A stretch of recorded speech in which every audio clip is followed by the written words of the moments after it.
I never thought my job would bring me to that moment. Standing alone in the dusty heat, surrounded by men whose eyes were cold and unforgiving.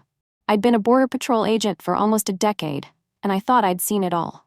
But nothing prepared me for the day the cartel decided to make their target. It started with warnings. Small, subtle gestures meant to send a message. A shredded tire on my truck. A dead animal left near my doorstep, but I brushed it off.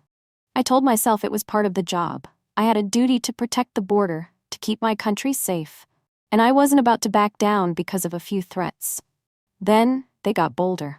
One night, as I was driving down a remote stretch of desert road, they blocked me in. Their truck surrounded mine, dust swirling in the headlights. 4 men stepped out. I recognized them. Faces I'd seen in surveillance photos, names I'd heard whispered in fear. They were part of the cartel that ran this territory. Ruthless men known for their cruelty. They pulled me out of my truck and threw me to the ground. One of them stood over me, his boot pressing down on my back, grinding my face into the dirt. I could feel the barrel of his gun against my neck, cold and heavy. "You think you can stop us?" he hissed. "You're nothing. Just a man in a uniform. Out here, you're alone. You're weak." I didn't say a word. My heart was racing, but I knew if I showed fear, it would only make things worse. They laughed, mocking me, calling me a coward. They said if I didn't back off, they'd come after my family. They described my house, my wife's car, even the school my daughter went to. They knew everything. That broke me. They could do whatever they wanted to me, but I wouldn't let them hurt my family. I'd never felt so helpless, so powerless. They were right. I was just one man, alone in the desert, far from backup or safety. I started to question everything. Was this job worth the risk? Was my duty to my country worth putting my family in danger? They left me there, bruised and shaken. I drove home that night in silence, gripping the steering wheel so hard my knuckles turned white. When I got to my house, I stood outside, looking at the warm lights glowing from the windows, hearing my daughter's laughter from inside. I knew I couldn't run.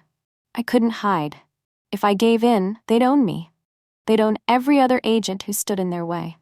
I went inside and hugged my wife, held my daughter close. I didn't tell them what happened. I didn't want them to be afraid. But inside, I was breaking.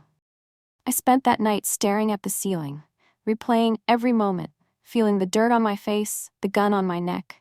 I knew I had to do something, but I didn't know what. The next day, I made the call.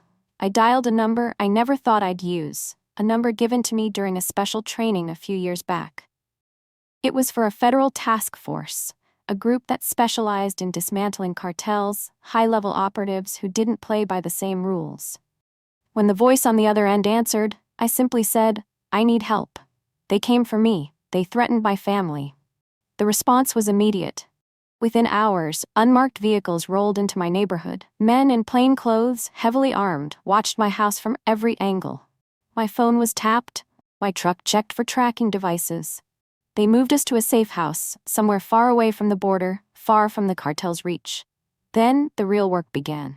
They didn't just want my story. They wanted names, details, patterns. I gave them everything I knew, every face I'd seen, every conversation I'd overheard. They built a case, piece by piece, mapping out the cartel's network, their operations, their leaders. Weeks later, I watched the news as federal agents stormed several locations along the border. They arrested dozens of cartel members, seized weapons, drugs, and money. I recognized some of the faces, men who had laughed at me, who had threatened my family. They were in handcuffs, their power stripped away. It wasn't over. I knew the cartel wouldn't forget, wouldn't forgive, but they wouldn't come after me again. Not after that. They'd been shown that we weren't alone, that we wouldn't back down. That one phone call changed everything. I went back to work eventually. Different post, different routine, but the same oath. The threats were still there, lingering like shadows, but I stood a little taller, held my head a little higher. I wasn't just a man in a uniform.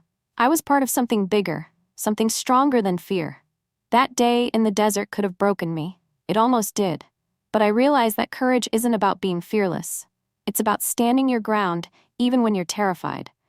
It's about making that call, even when you're not sure if help will come. I made that call. And help did come. That's why I'm still here. That's why I'm still fighting.